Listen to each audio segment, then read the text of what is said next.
Hoje é um dia muito importante para a nossa democracia. Ficaremos sabendo se ela ainda existe e é defendida pela própria Casa do Povo, pelos representantes dos cidadãos, já que o Supremo Tribunal Federal, supostamente o guardião da nossa Constituição, já não parece disposto a defendê-la. Não deveria importar no debate o que o deputado disse. Ele poderia ter dito até mesmo que Lula é o máximo, que respeita o legado assassino de um ditador cruel como Fidel Castro, que considera a ditadura venezuelana uma democracia, ou que entende a lógica do assalto. Não importa, ou não deveria importar. O que está em jogo é a Constituição Federal do Brasil, a independência entre os poderes, a autonomia da Câmara dos Deputados e a imunidade material dos parlamentares, que serve até mesmo para a defesa de bizarrices como o socialismo, o comunismo, o petismo ou boçalidades direitistas. O editorial da Gazeta do Povo foi direto ao ponto.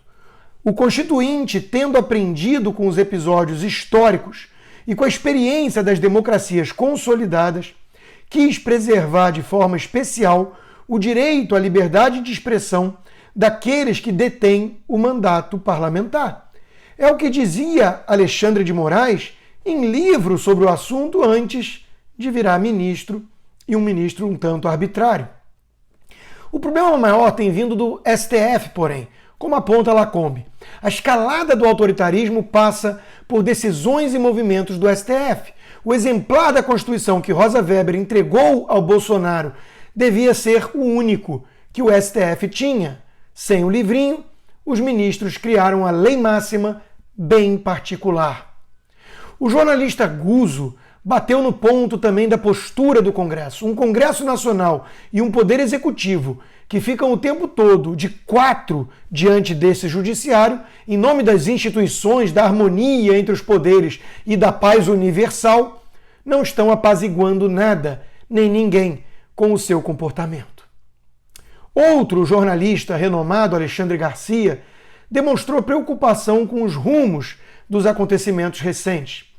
É bem o espírito daquele inquérito da fake news, disse, em que o Supremo é ao mesmo tempo vítima, investigador, Ministério Público, julgador e carrasco.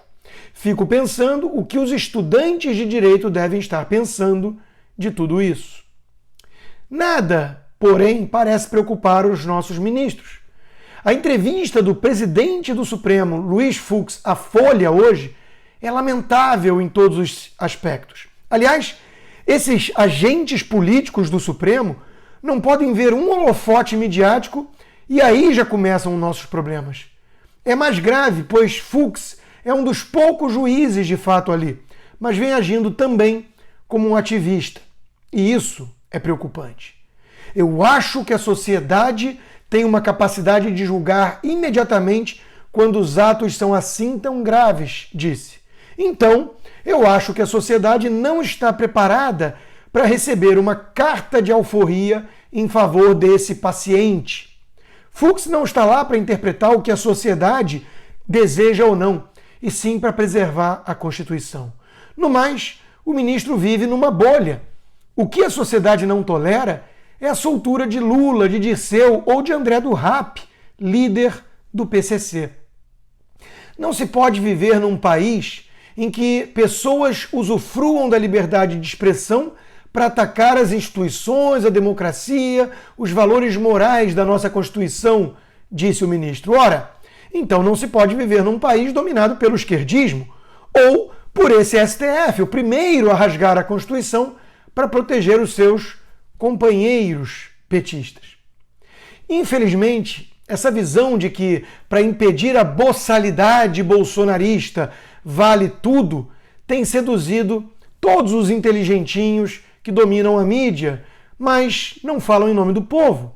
E foi o caso do filósofo Pondé. Os bolsonaristas são a prova da praga política brasileira. O deputado Daniel Silveira é uma ameaça à inteligência e à democracia, um boçal pleno, deve ficar em cana. O STF está coberto de razão, escreveu. Pena, Pondé virou o inteligentinho que tanto denunciava, e do tipo bem autoritário. Boçais tem lugar na democracia também, ora bolas. E até boçais comunistas, como vemos aos montes.